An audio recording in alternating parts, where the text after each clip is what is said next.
오늘 함께 성경 말씀 로마서 2장 29절 한 절의 말씀을 드리겠습니다. 로마서 2장 29절 한 절의 말씀. 다 찾으신 줄 알고 한 목소리로 함께 공독하도록 하겠습니다. 오직 이면적 유대인이 유대인이며 할례는 마음에 할지니 영에 있고 율법 조문에 있지 아니하는 것이라.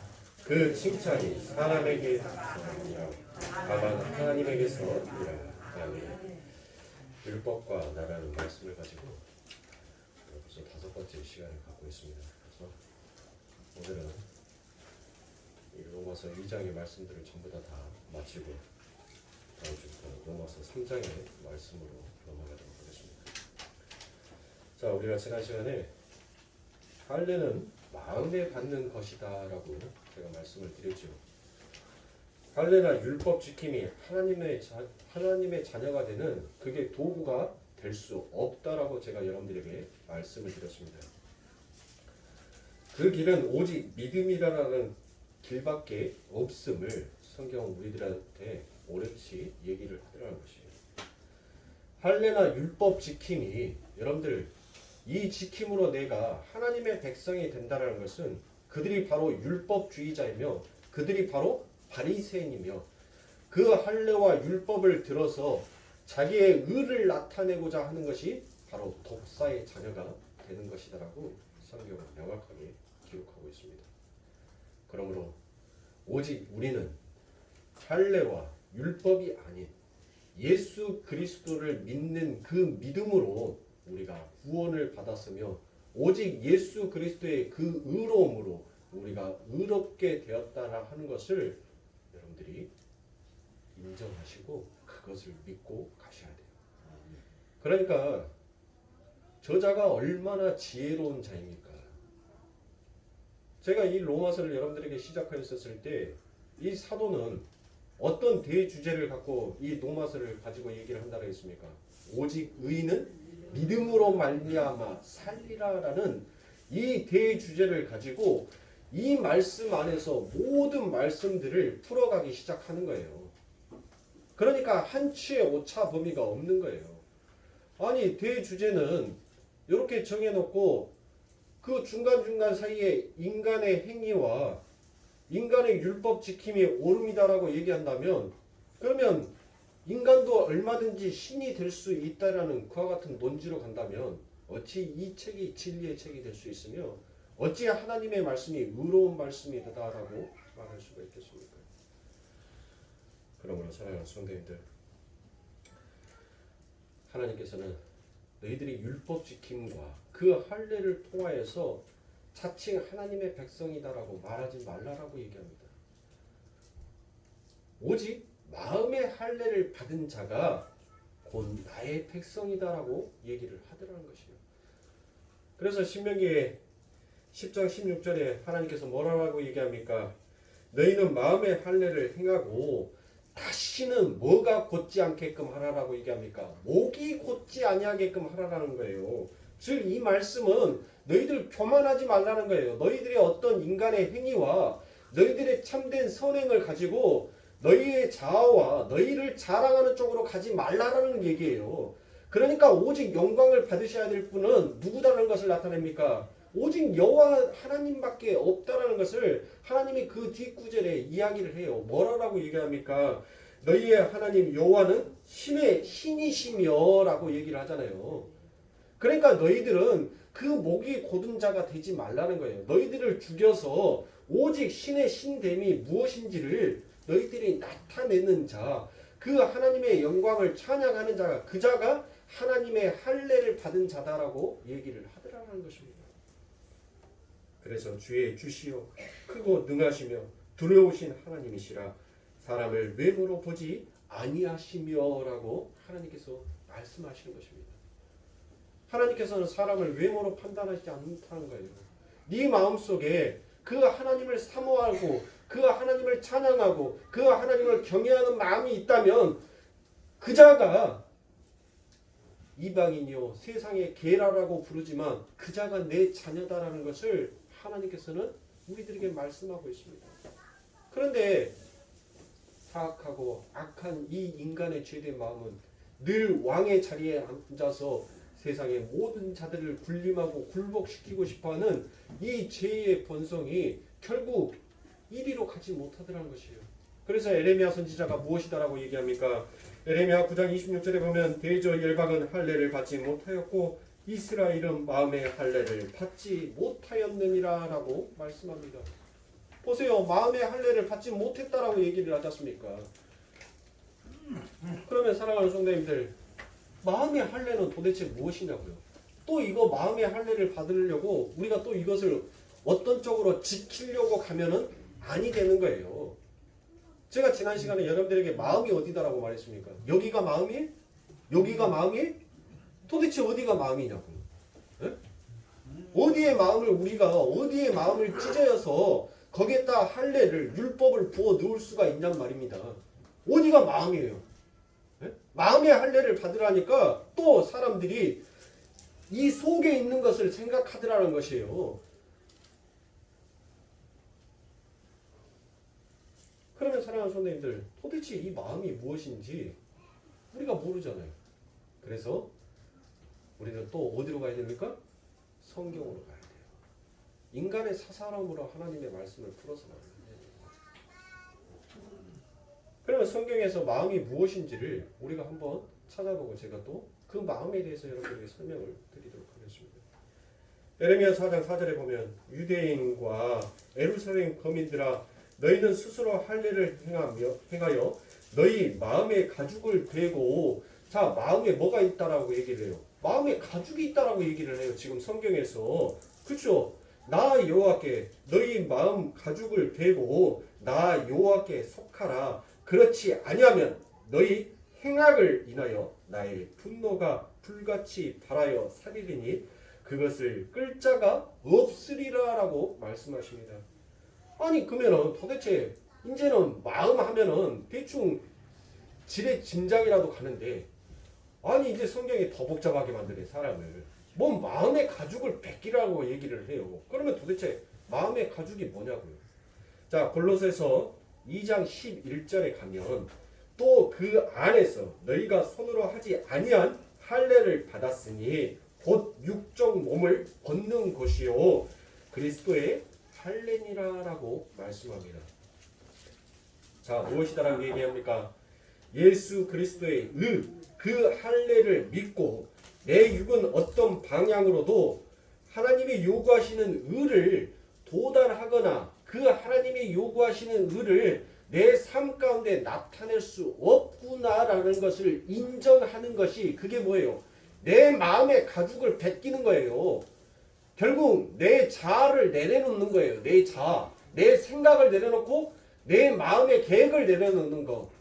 사람이 자기의 길을 계획할지라도 그 길을 인도하시는 이는 여호와시니라라는 말씀이 있죠. 내가 아무리 나의 계획을 찬란하게 꿈꾸어 넣는다 하더라도 그 길이 하나님과 함께 합한 길이 아니다면 하나님께서는 뭐 하신다는 거예요? 결코 그 길을 인도해 주시지 아니한다는 말씀입니다. 그러니까 마음의 할례를 받는다. 마음의 가죽을 벗긴다라는 것은 하나님 나로서는 하나님께서 요구하시는 그 어떤 것도 내 안에서는 나타낼 수가 없는 것이 맞습니다라는 것을 인정하는 것. 그렇게 인정하는 자가 누구를 인정하는 거예요? 예수 그리스도가 당신이 나의 구주이시며 당신이 나의 의로운 주인이십니다라는 것을 고백하는 자예요. 자기의 의가 살아있으면 자기의 어떤 행위에 열심히 살아있으면 포도원에 수확을 보내기 위해서 야 1년 동안 너희들이 벌어먹었던 거 자 이제 새 낼 때가 되었다라고 했었을 때 그 주인이 그 포도원에 종을 보내어서 너희들이 1년 동안 그랬던 것에 대해서 셈을 바치라라고 얘기를 합니다. 근데 뭐예요? 아니 인간의 입장에서 생각해보니까 뭐예요? 아니 저 주인은 땅땡이에다 포도나무 몇 개 심어놓고 난 다음에 1년 내내 거기에서 땀 흘리고 고생한 자는 누구입니까? 주인이 고생했어요? 아니죠. 누가 고생한 거예요? 그 포도원에 거기에서 일하는 싹분들이 거기에서 고생을 했단 말이에요. 생각해보니까 어때요? 괘씸하단 말이에요. 주인은 손 안 대고 코플라라는 그 주인의 심보가 인간의 얄팍한 계산으로 보니까 내가 도둑놈이 아니라 그 주인이 오히려 도둑놈이다라고 생각하고 그 주인이 보내는 모든 자들을 죽여버리지요. 결국 누구까지 죽여버립니까? 그의 아들까지, 주인의 아들까지 죽여버린단 말이에요. 그러면 사랑하는 성도님들 보세요. 그 포도원의 싹꾼들이 그 밭에 그 포도원을 심어놓은 자가 없었다면 그들이 어디에서 싹을 받을 수가 있습니까? 그들이 어디에서 그 수확함을 거둘 수가 있겠냐고요. 우리들은 날마다 그 모든 삶에 주어지는 그것들을 잊어버리더라라는 것입니다. 내 삶 가운데 주인공은 나니까 하나님은 내 인생의 서포트일 뿐이지 내 인생에 당신이 주인공이 될 수 없습니다라고 갖는 것이 인간의 죄된 본성이라는 것이에요. 그러니까 많은 사람들이 신앙생활을 하면서 내 꿈과 내 비전을 위해서 예수 그리스도라는 그 도구를 사용하려고 할 뿐이지 내가 주의 뜻을 이루기 위한 도구로 사용되어지기를 원하는 자가 없더라는 것입니다. 그러니까 전부 다 뭐를 받지 못했다라고 에레미야가 말해요. 너희들은 마음의 할례를 받지 못한 자다라고 얘기를 해요.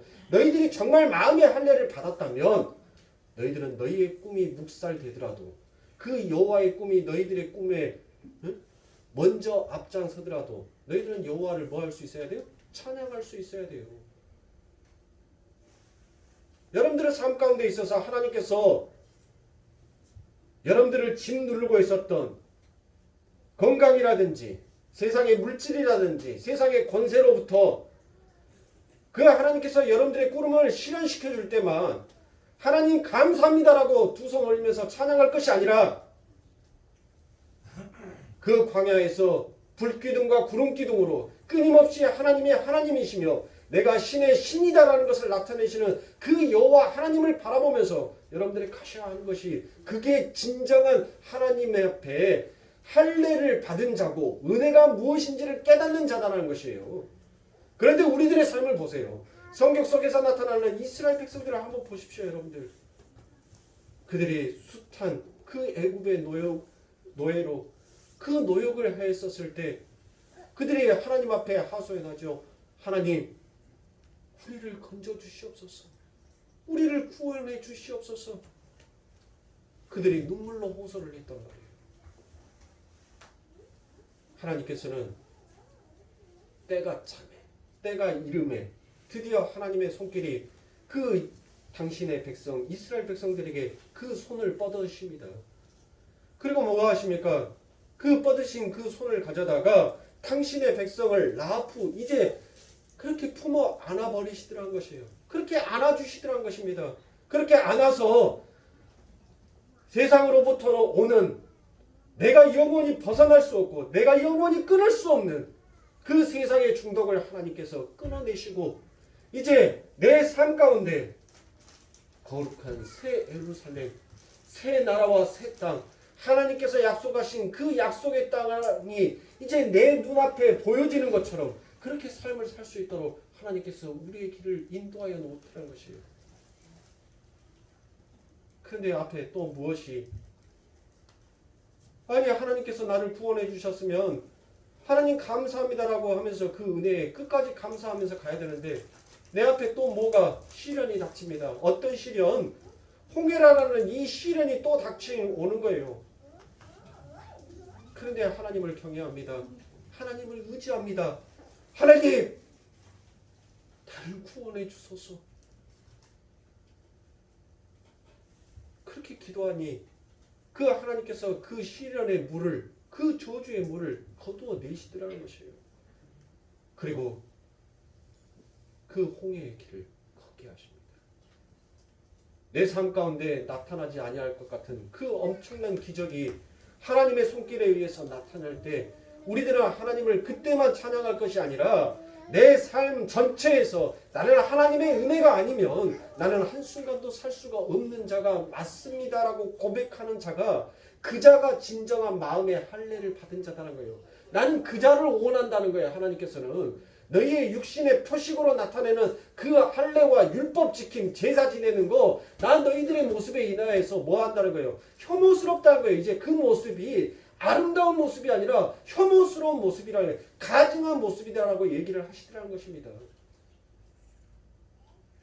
오늘 저와 여러분들은 일주일 동안 내 삶 가운데 내가 계획하고 내가 꿈꾸던 그 비전과 아름다운 꿈을 실현시키기 위하여서 예수라는 힘을 빌려 도구 삼아서 내가 내 일주일을 얼마만큼 복되게 잘 지켜볼까가 아니라, 하나님, 그 시작도 은혜요, 그 끝도 은혜인데 하나님, 나는 그 은혜 없이는 살 수가 없습니다. 그 은혜 없이 살아보려고 했던 내 인생에 하나님, 왜 그렇게 목마름이 찾아오는지요? 왜 그렇게 배고픔이 찾아오는지요? 그러니 하나님 은혜만을 내가 간절히 간구합니다. 이 마음으로 여러분들이 이 시간 하나님을 찬양하고 그 하나님을 경배해야 돼요. 형식에 치우치는 예배가 아니래.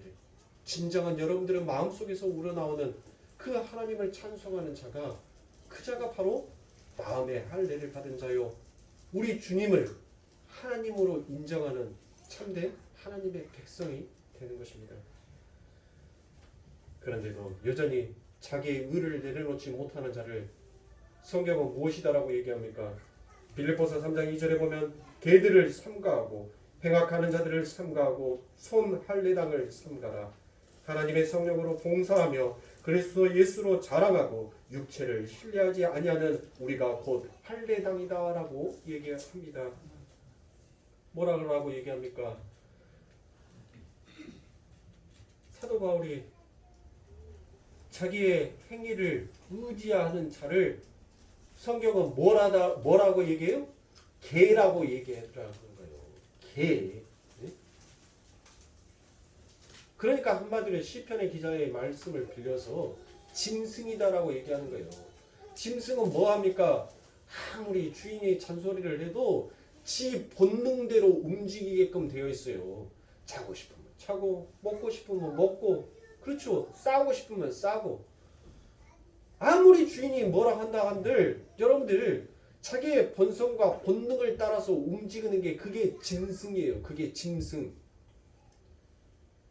인간의 행위를 내려놓지 못하고 끝까지 인간의 그 행위를 굳혀서 마치 고지론으로 가고 싶어하는 그 자들이 바로 뭐다라는 거예요. 사도 바울은 그들이 손할례당이며, 그 손할례당은 뭐예요? 자기 외모를 자랑하는 자, 자기가 행하고 있는 그 선행과 아름다움이 그게 멋짐이다라는 자기 확립과 자기 자랑을 하는 자로 가더라라는 것이에요. 그러니까 결국 손할례당이라는 것은 내가 하나님 앞에서 뭘 받았다, 나는 하나님 앞에 할례를, 그 하나님의 자녀다라는 표식을 받았다라는 것을 오히려 자랑하고 다니는 자가, 그 자가 손할례당이라는 것이에요. 진정으로 하나님 앞에 할례를 받은 자, 그 자는 뭐만을 자랑하게끔 되어 있어요? 사도 바울이 내가 나도 자랑으로 말한다면 어디 빠지지 아니하는 사람이다라고 사도가 얘기하죠. 그러나 그 모든 것들을 나는 한낱 배설물로 여기고 내 삶 가운데 오직 자랑할 것은 그리스도의 십자가 외에는 내가 더 이상 자랑치 아니하기로 했노라라고 그렇게 사도가 얘기를 하지 않습니까? 그러니까 진정 마음의 할례를 받은 사람들은, 예수 그리스도가 누구인지를 아는 사람들은 자기가 내가 어느 교회 목사요 하고 목을 곧지 아니하게 하고, 내가 어디 교회 장로요라고 하면서 자기의 위상을 나타내려고 하지 않는 자다라는 것이에요. 아니, 성도가 여러분들 성도 숫자가 많으면 목사의 모가지가 기린 모가지가 돼요. 딱 길어져가지고 왜 그렇게 다들 뭐 성도 숫자가 자기의 뭘 나타내는 것처럼 왜 이렇게 거만해지냐고요. 일렬로 씁니다. 성도 숫자가 많은 총회장이라든지 그런 사람들이 오면 웬만한 목사들이 일렬로 딱 서요. 그러다 그 차가 들어오면 장로들이 문을 딱 열어줍니다. 자기가 뭐라도 될 때 하면서 딱 내려요. 그게 세상이더라는 것이에요. 그들은 하나님을 자랑하는 자가 아닙니다. 자기의 권세와 자기의 힘을 자랑하는 자지. 교회가 언제부터 그처럼 자기 확장과 자기 자랑을 해버리는 그와 같은 모습으로 변질이 되어버리니까 그리스도의 십자가가 나오지 않더라는 것이에요. 사랑하는 성도님들, 우리는 그리스도의 십자가를 자랑하기 위하여서 이곳에 모인 자이지 우리의 이름을 자랑하기 위해서 이곳에 모이는 자가 아니다라는 것입니다. 여러분, 사랑하는 성도님들, 우리가 할례를 받았다는 것은 우리의 생식기의 그 끝을 잘라내버렸다는 것이죠. 생식기의 끝을 잘라냈다는 것은 결국 뭐예요? 나로서는 더 이상 생명을 탄생시킬 수 없음을 나타내는 표식이에요. 나는 죽었다라는 것을 나타내는 것이에요. 그런데 그 죽어있는 더 이상 나로서 어떤 생산을 해낼 수 없는 곳에 생산이 되어져 나와요. 그렇죠? 생산이 되어져 나온단 말이에요. 그러면 그건 누구 작품이에요? 내 작품이에요? 나는 씨가 없는데? 나는 씨가 없단 말이에요. 나에게는 더 이상 그 할례를 통하여서 나는 그 생명이다라고, 인간의 행위의 생명이다라고 하는 그 줄을 나는 잘라버린 자예요. 그러면 나에게는 더 이상 생명이 생산되어질 수 있을 만한 것이 없죠. 아무것도 없죠. 근데 거기에서 뭐가 태어나요? 생명이 탄생이 되어진다면 그건 누구의 작품이냐고요? 결국 하나님의 작품이더라는 것이에요. 그러니까 하나님께서 무엇합니까? 누구에게 먼저 할례를 행하게 해요? 아브라함에게 할례를 행하게 하죠. 그래서 아브라함을 하나님께서 뭐를 만듭니까?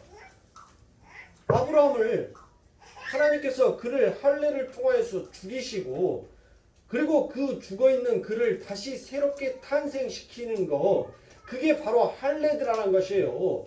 나의 존재로서는, 나로서는 도저히 새로운 생명을 탄생케 하지 못하게 하는데 나를 죽여서 하나님께서는 또 다른 나를 탄생케 하더라는 것이에요. 그래서 아브라함의 이름이 뭐라고 바뀝니까? 아브라함으로 바뀌지 않습니까? 내가 죽으니까 나의 이름이 바뀌어지게 되더라는 것입니다. 자, 여러분들, 아브라함만 그랬어요? 야곱은 어땠어요? 야곱도 마찬가지셨습니다, 여러분들. 육신의 자아의 힘이, 내가 이 세상에서 왕으로 살아보고자 싶어 했던 그 힘이 얼마나 강한지, 그 하나님조차도 그 야곱의 그 힘을 이겨내지를 못할 정도로 그렇게 힘이 셌단 말이에요. 그래서 하나님께서 어디를 차버려요? 환도뼈를 차버리죠. 환도뼈는 여러분들 남자의 생식기를 말하는 거예요. 생식기를 차버린단 말이에요. 결국 그 생식기를 차임을 당하게 되니까 결국 무엇이 돼요? 야곱이 그 자리에서 그 환도뼈를 맞아서 죽고 다시 하나님께서 그를 살려내심으로 뭐가 되는 거예요? 이스라엘이 되잖아요.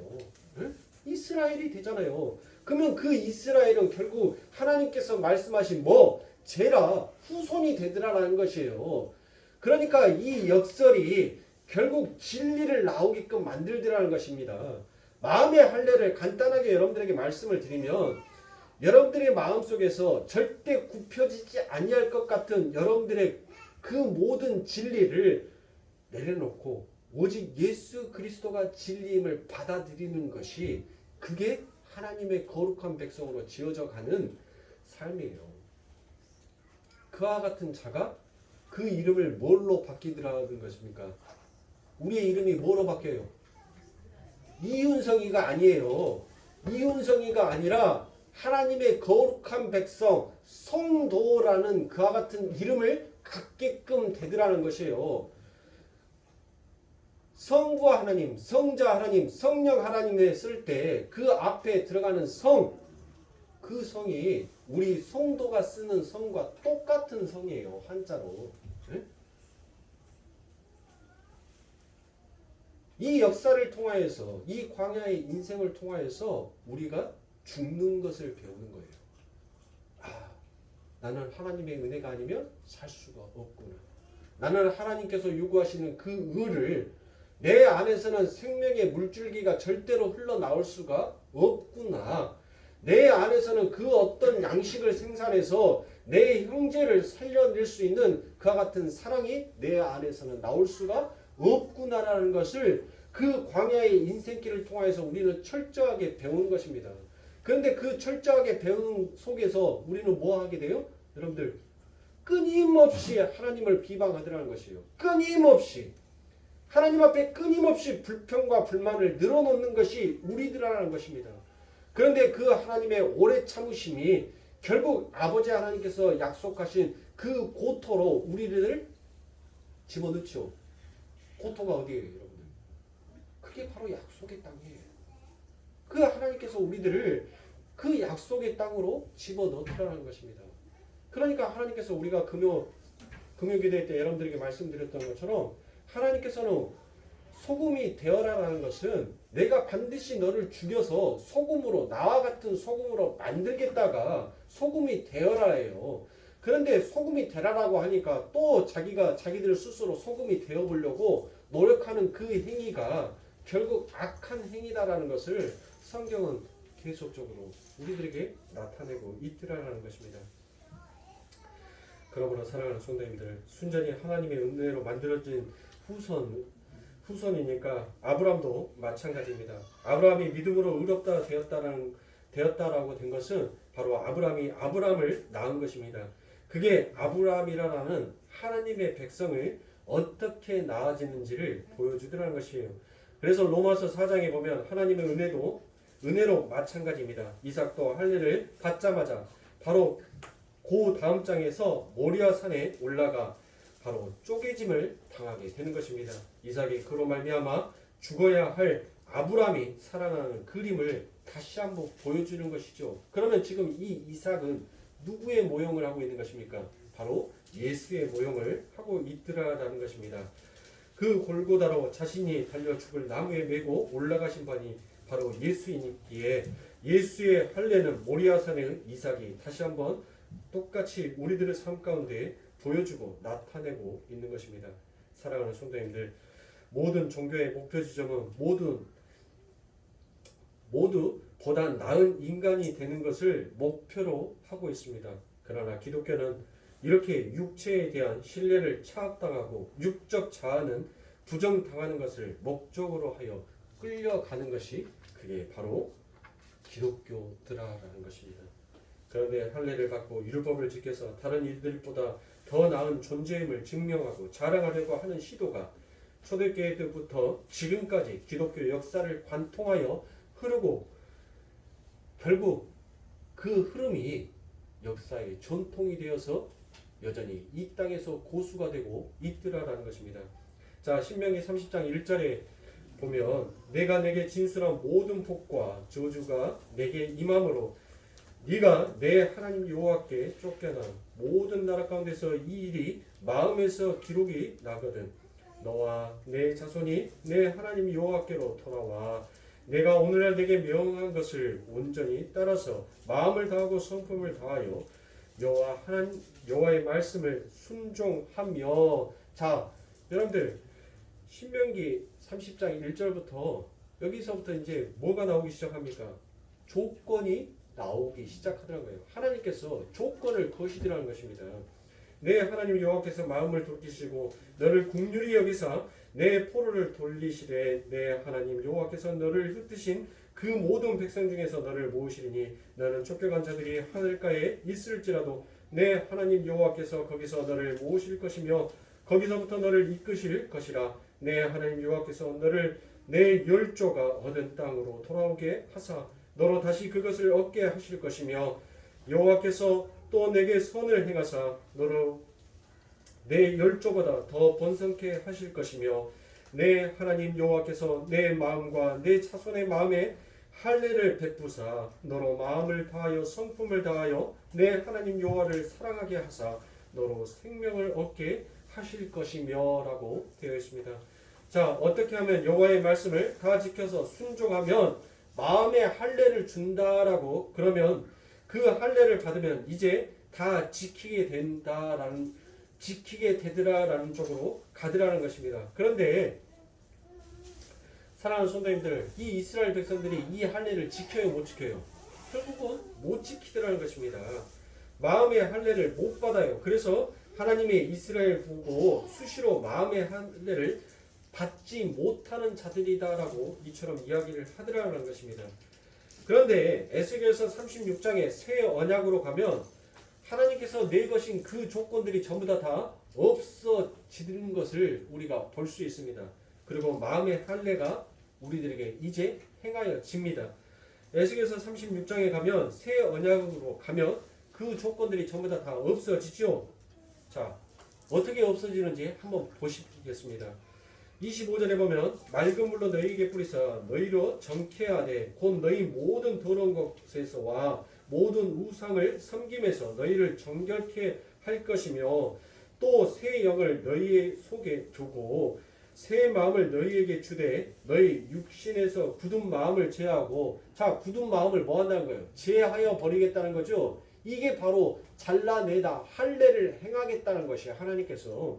그게 바로 뭐였어요? 에레미야에서 우리가 읽었던 마음의 가죽을 베고인 것입니다. 자, 부드러운 마음을 줄 것이며 또 내 신을 너희 속에 두어 너희로 내 율례를 행하게 하리니 너희가 내 규례를 지켜 행할지라라고 말씀합니다. 자, 조금 전에 신명기 말씀에서는 하나님께서 율법에 대한 조건을 내거셨죠. 그런데 하나님께서는 그 율법에 대한 조건을 이제 없애버리세요. 그냥 내가 물로 씻고 성령을 부어서 너희 마음에 할례 주고 그냥 내 규례를 잘 지키는 자로 뭐 해주시겠다는 거예요? 그냥 여겨주시겠다는 거예요. 그게 바로 새 언약이라는 것입니다. 여기에 연결되는 에피소드가 이 새 언약이 어떻게 성취되는지 본래하고 37장에서 골짜기로 올라가는 것입니다. 하나님께서 조건 없이 그냥 살려주시지요. 누구를 살려줍니까? 그 마른 뼈들을 살려내더라는 것입니다. 뼈는 알아듣지 못해요, 여러분들. 하나님의 말씀이 그들에게는 무엇으로 들리는 거예요? 방언으로 들리는 거예요. 방언처럼 들리는 그 하나님의 말씀이 결국 그들이 알아들을 수 있는, 하나님의 말씀이 그 뜻이 무엇인지를 깨달을 수 있는 자로 가게끔 되더라는 것입니다. 그러니까 하나님께서 일단 뭐 하시는 거예요? 일단 그들을 살려놓고 보시죠. 살려놓고 난 다음에 하나님께서 그들의 마음속에서 이제 하나님이 원하시는 그와 같은 뜻을 나타내시더라는 것입니다. 그래서 에스겔서 37장 11절에 보면 또 내게 이르시되 인자야 이 뼈들은 이스라엘 온 족속이라. 그러니까 온 족속이라고 되어 있는 것은 누구를 가리키는 거예요? 자칭 유대인이다라고 하는 자들을 가리키는 것입니다. 이스라엘 온 족속이 다 뭐 하는 거예요? 다 죽는 거예요. 그들이 바로 뭐다라는 것이에요? 그들이 바로 에스겔서 37장에 나오는 마른 뼈들이라는 것이에요. 그들은 살아있다라고 얘기하지만 내가 보기에는 그들은 전부 다 뭐한 자다라는 거예요? 죽어있는 자다라는 것이에요. 그 죽어있는 자를 내가 다시 성령의 물을 부어서 그 성령의 물을 뿌려서 내가 다시 뭐 하겠다는 거예요? 살려내겠다는 것이에요. 그러니까 이 자칭 유대인이라고 하는 자들은 전부 다 뭐 했습니까? 제사 지내고 율법 지키는 것이 그게 하나님의 서민이요 하나님의 백성이다라고 자기들은 자부하면서 살아왔단 말이에요. 결국 자기의 행위가 결국 하나님을 나타내는 영광이다라고 그들은 생각하고 여겨왔더라는 것이에요. 그런데 그것이 하나님 보시기에는 뭐다라는 거예요? 다 죽은 뼈들이었다라는 것을 하나님께서 나타내더라는 것입니다. 그래서 그러므로 너는 되어나여 그들에게 이르시기를 주 여호와의 말씀에 내 백성들아 내가 너희 무덤을 열고 너희로 거기서 나오게 하고 이스라엘 땅으로 들어가게 하리라. 내 백성들아 내가 너희 무덤을 열고 너희로 거기서 나오게 한즉 너희가 나를 여호와인 줄 알리라 라고 말씀합니다. 드디어 하나님께서 그 이스라엘 백성들에게 성령의 물을 뿌려서 그들의 죄악됨을 씻겨내니까 그들이 이제 뭐 하더란 거예요? 진짜 눈을 뜨게 되더란 거예요. 이 세상의 무덤에서 그들이 나오게 되더라는 것입니다. 그 무덤을 열고 나오게 되니까 뭐 하더라는 것이요. 아, 이 모든 것이 바로 여호와의 은혜였구나. 하나님의 은혜였구나라는 것을 그들이 깨닫고 찬송하게 되더라는 것입니다. 그러니까 사랑하는 성도님들, 여러분들이 진짜 하나님의 물을 뿌려서 하나님의 나를 눈뜨게 하고 하나님의 거룩한 백성으로 나를 세워놓으셨다는 것을 믿고 인정한다면 여러분들은 지금 여러분들의 삶 가운데에서 이루어지는 그 모든 일들 가운데 여호와께서 나를 하나님의 거룩한 백성으로 만들고 이끌어 가시기 위하여서 나를 지금 쓰고 있구나라는 것을 인정하게 되더라라는 것이에요. 왜 예수 믿으면 여러분들의 삶 가운데 모든 삶이 평지와 같은 평탄대로의 삶을 살 것이다라고 여러분들 왜 그렇게 생각을 하십니까? 여러분들의 인생의 삶 가운데 있어서 우여곡절이 없으면 이 세상에 있는 사람들은 전부 다 죽어요. 여러분들의 세상 가운데 있어서 참된 평안, 내 삶 가운데 기쁨과 쾌락만 찾아오면 행복할 것 같죠? 천만의 말씀입니다. 전부 다 여러분들 내 삶 가운데 웃는 날만 오면 전부 다 뭐한 어떤 자가 된 줄 알아요? 정신병자 돼요. 여러분들 정신이 온전하지 않는, 그러니까 한마디로 해서 속어로 말하면 미친놈들 봐보세요. 미친놈들이 화낸 거 봤어요? 그들은 항상 웃고 지내요. 그냥 꽃 하나만 봐도 하하하. 네? 또 남자만 욕하니까 여러분들 기분 나빠요? 항상 공평하게 욕을 해줘야 돼? 사랑하는 성도님들, 하나님께서는 우리들의 삶 가운데 삶의 존재의식이 무엇인지를 깨닫고 왜 내가 이 땅에서 살아가야 하는 존재인지를 깨닫게 하시기 위하여서 하나님께서는 우리들의 삶 가운데 높고 낮음의 우여곡절을 주시는 거예요. 네? 내 삶 가운데 자꾸 슬픔만 찾아오면 여러분들 인간은 뭐 하게끔 되어 있어요? 좌절하고 결국은 죽음으로 가요. 내 삶에 계속 기쁨만 찾아온다면 여러분들 그 기쁨이 오히려 나의 정신을 미치게 만들어서 또 나를 죽게 만드는 것이에요.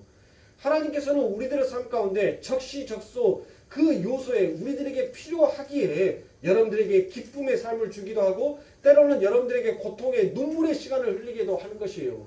그 눈물의 시간을 통하여서 여러분들은 또 무엇을 맛보게 하기 위해서 너희들이 눈물을 흘렸었을 때 그 기쁨이 무엇인지를 너희들의 감사가 무엇인지를 깨닫게 하시는 거예요. 네? 그래서 우리 찬송에도 있죠. 찬송에도 있잖아요. 눈물 흘린 후에 네? 기쁨이 있네. 비 오고 난 후에 땅에 구름이 있네. 네? 그러니 사랑하는 성도님들, 정말 예수를 믿고 내가 아버지 하나님 앞에 마음의 할례를 받아서 내가 지금 내 삶 가운데 나에게 그 물을 뿌려서 내 눈을 뜨게 하시는 이가 바로 여호와이신 줄 안다면 여러분들의 인생과 여러분들의 삶 가운데서는 늘 감사의 찬송이 끊이지 않아야 하는 것입니다. 그게 저와 여러분들이 이 역사와 이 시간 속에서 그 하나님의 은혜를 깨닫고 가는 것이에요. 그래서 에스겔서 37장 11절 이후에 또 무엇이다라고 얘기합니까? 내가 또 내 신을 너희 속에 두어 너희로 살게 하고 내가 또 너희를 너희 고토에 거하게 하리니 나 여호와가 이 일을 말하고 이룰 줄을 너희가 알리라. 내가 이룬 줄을 너희가 알리라. 나 여호와의 말이니라 라고 말씀합니다. 여러분들 고토는 어디라겠어요? 바로 약속의 땅, 바로 여러분들이 구원을 받아 하늘의 백성으로서 이 역사를 살아가고 있는 그 형국이 바로 고토가 되는 것입니다. 그럼 우리가 뭘 알게 되라는 것이에요? 아, 다 하나님이 하셨구나라는 것을 배우게 되더라는 것입니다. 성경은 우리가 죄와 허물로 죽어있던 자라라고 그렇게 얘기를 합니다. 결국 그게 무엇을 나타내는 거예요? 그게 에스겔서 37장의 마른 뼈입니다. 그런데 그 마른 뼈가 그 죄와 허물로 죽은 자가 어떻게 살아나더라는 것이에요. 어떻게? 바로 예수 그리스도의 그 은혜로 살아나더라는 것이에요. 그래서 여러분들이 너무나도 잘 알고 있는 이사야서 53장에 무슨 말씀이 나옵니까? 그가 찔림은 우리의 허물을 인함이요 그가 상함은 우리의 죄악을 인함이라 라고 이와 같은 말씀이 나오지 않습니까? 사랑하는 성도님들, 이 말은 우리의 죄와 허물 때문에 예수님이 할례를 받으셨다라는 그와 같은 뜻입니다.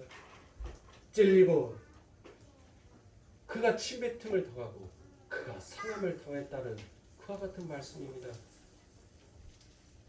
예수님이 뭐 때문에 죄와 허물로 죽었습니까? 그게 사망의 근거이지 않습니까? 그게 예수님의 할례로 없어지고 살아나는 것, 그러한 은혜의 복음을 깨닫고 어깨춤 덩실덩실 추면서 예수님 찬양, 하나님을 찬양하며 가며 되는 것, 그것을 우리들의 삶 가운데, 우리들의 인생 가운데 깨닫고 배우게 하시기 위하여서 하나님께서는 이 역사의 시간을 통과하는 광야의 길을 걸어가는 그 길을 하나님께서는 허락하셨더라는 것입니다. 사랑하는 성도님들, 그러므로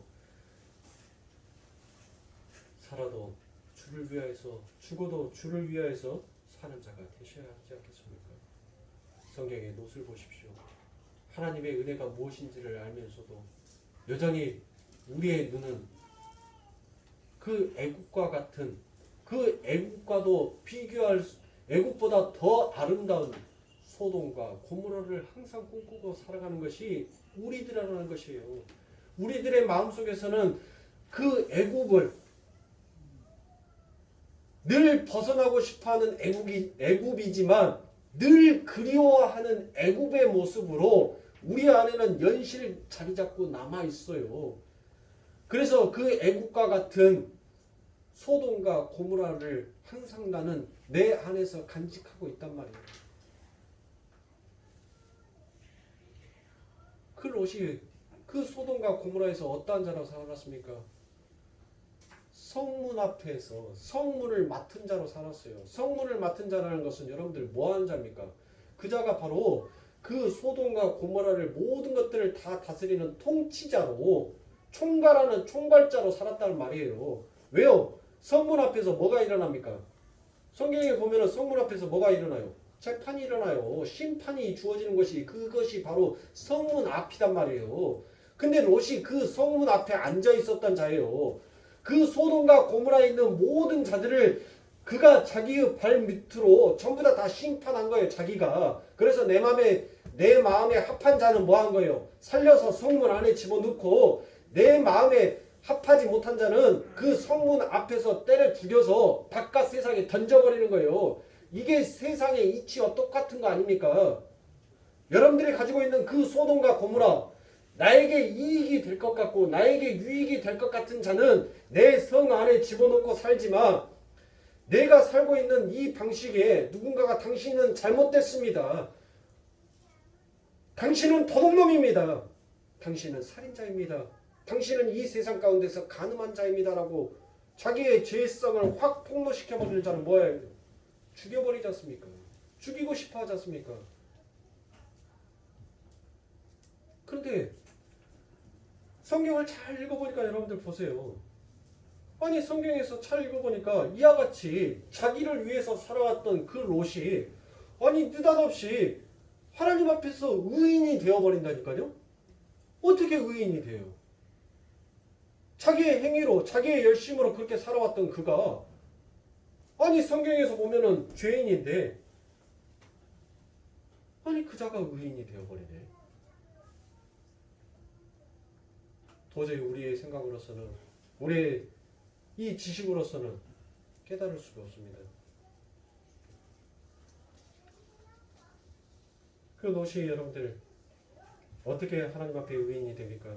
바로 창세기 19장 29절에 보면 하나님이 들의 성들을 멸하실 때 곧 롯스 그와는 성을 엎으실 때 아브라함을 생각하사 롯을 그 엎으신 중에서 내어 보내셨더라라고 되어 있습니다. 보세요. 우리는 우리의 힘으로 의로운 자가 된 것이 아니에요. 우리를 위해서 중보해 주시는 그 예수님이 계심으로 우리는 의로운 자가 된 것입니다. 이 아브라함이 중보하지 아니하였다면 롯은 소돔과 고모라와 함께 그렇게 이 세상 가운데서 멸망당하고 없어져 버렸을 것입니다. 그러나 그 아브라함이 기도를 했습니다. 그 하나님 앞에 간절히 기도했습니다. 하나님께서 그 아브라함의 기도를 듣고 드디어 베드로전서에서 베드로전서인가요? 베드로후서인가요? 왜 전후서를 나눠가지고 그냥 베드로서 해놓지. 베드로후서 2장에 가면 베드로후서가 맞습니다. 베드로후서 2장에 가면 그 롯이 의인으로 하나님 앞에 서요. 바로 누구 때문에? 아브라함 때문에. 사랑하는 성도님들, 우리는 이 세상 가운데 늘 소돔과 고모라 같은 이 세상을 꿈꾸면서 살아가지만 그 여호와의 말씀이, 그 하나님의 말씀이 나를 이 소돔과 고모라에서 멸망당하지 아니하는 하나님의 의로운 백성으로 세워놓더라는 것입니다. 누가 기도하여 주심으로?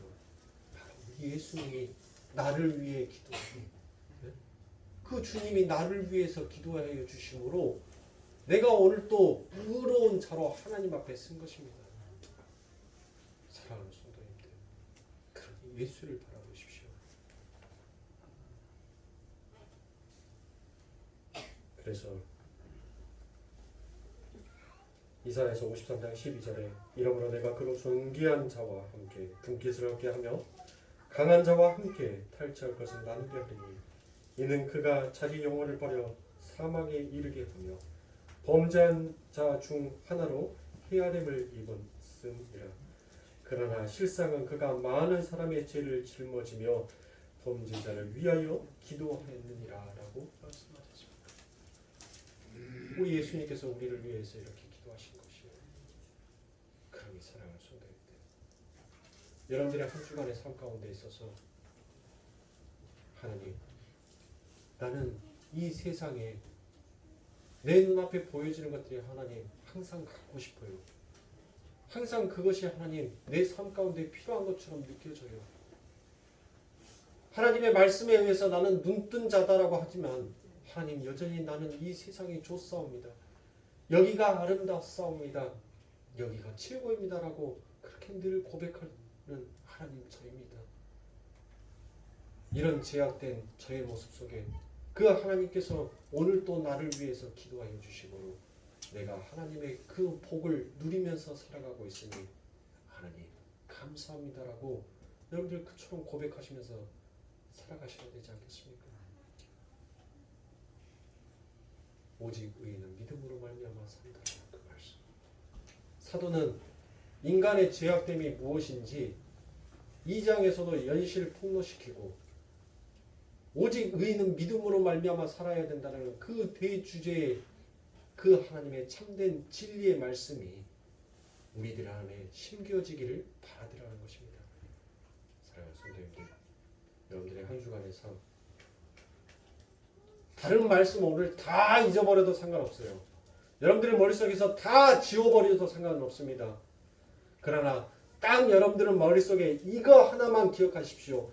내가 어느 자리에 어느 곳에 있든지 간에 나를 위하여서 기도하시는 예수가 있구나라는 것을 여러분들 잊지 마십시오. 여러분들이 어디에 있든지 간에 내가 제약된 발걸음에 있어도 내가 사망의 음침한 골짜기를 다닐지라도 내가 해를 두려워하지 아니하는 것은 나를 위하여서 기도해 주시는 그 예수님이 계시네라는 그 믿음을 가지고 그 소망을 가지고 여러분들 한 주간 힘들고 지친 이 세상 가운데에서 여러분들 참된 빛으로 위안을 얻으십시오. 그 예수의 마음으로 여러분들 안에서 그 하나님의 평강의 복이 차고도 넘치시기를 바랍니다. 사랑하는 성도님들, 홍해를 건널 때만 여러분들 제발 그때만 여러분들 하나님 앞에 감사하려고 하지 마시고 광야의 인생을 구름 기둥으로 불 기둥으로 인도해 주신 그 하나님의 손길을 여러분들 늘 감사하면서 아버지 하나님께서 여러분들에게 약속하여 주시기로 한 그 고토, 그 땅을 소망하면서 가시라. 그 길이 힘든 줄 압니다. 그 길이 맞는 길이에요. 그래서 요한복음에서만 유일하게 내가 곧 길이요 진리요 생명이다라고 말씀합니다. 길이요 진리요 생명이신 그 예수를 붙들면서 한 주간 또 승리하시고 더욱더 찬란하게 빛나는 하나님의 백성으로 하나님의 자녀로 그렇게 성장되어서 자라나시길 주님의 이름으로 축원합니다. 기도하겠습니다.